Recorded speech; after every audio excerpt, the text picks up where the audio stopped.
সরিষা ফুলে মৌমাছির গুনগুন শব্দ খুবই ভালো লাগে, খুবই সুন্দর লাগে। মৌমাছি এখান থেকে মধু আহরণ করতেছে, মধু সংগ্রহ করতেছে, সরিষা ফুলের মধু। অবশ্যই আপনারা দেখতেছেন এখানে সম্পূর্ণ সরিষা আর সরিষা। কিন্তু এই ফুলগুলা আর অল্প কদিন থাকবে, এরপর ফুল চলে যাবে। ফুলগুলা চলে গেলে আর এই এখানে ফুলের ফুল থাকবে না, মধুও থাকবে না, ভ্রমরও থাকবে না। এখানে অনেকে কিন্তু এই মধুর চাষাবাদ করতেছে কিংবা সরিষা ফুল থেকে মধু সংগ্রহ করতেছে। এই সরিষা যিনি চাষাবাদ করছে, যারা চাষাবাদ করতেছে, এখানে দেখতেছে মাঠকে মাঠ সরিষা। এই সরিষার ফুল আমাদের থেকে চলে যাচ্ছে, কিন্তু সরিষা হয়ে গেছে। এই যে দেখতেছেন এখানে সরিষাগুলা কিন্তু হয়ে গেছে। এই যে চড়া বসতেছে, সরিষাগুলো আস্তে আস্তে বড় হবে, ফুলগুলা চলে যাবে। এর পরবর্তীতে আবার সরিষা কাটার পরে তারা এখানে অন্য অন্য রবি শস্য লাগিয়ে দিবে, কিংবা অনেকে এই ইরি ধান, ইরি বড় ধান চাষাবাদ করবে।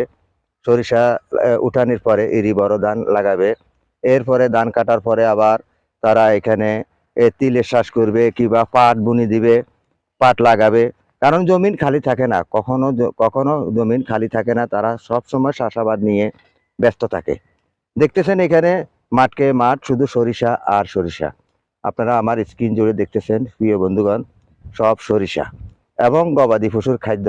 আমি চলন বিলের দৃশ্যগুলো আপনাদেরকে দিচ্ছি, কিংবা ভিডিওগুলো দিচ্ছি, আপনারা দেখতেছেন। আমার এই ভিডিও দেখে আপনাদের যদি ভালো লাগে, অবশ্যই আপনারা চাষাবাদ করার জন্য উৎসাহী হবেন, চাষাবাদ করবেন। আশা করি আপনাদের কাছে আমার ভিডিওগুলো ভালো লাগবে। তাই আমি সকল ইউটিউব চ্যানেলের ও ফেসবুকের বন্ধুদেরকে বলতে চাই, আপনাদের কাছে যদি ভালো লাগে আমার এই ভিডিওটা অন্যকে দেখার জন্য সুযোগ করে দিবেন।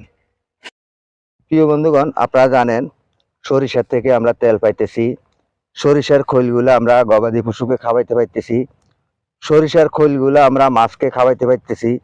তাহলে আমাদের কত দিকে লাভ।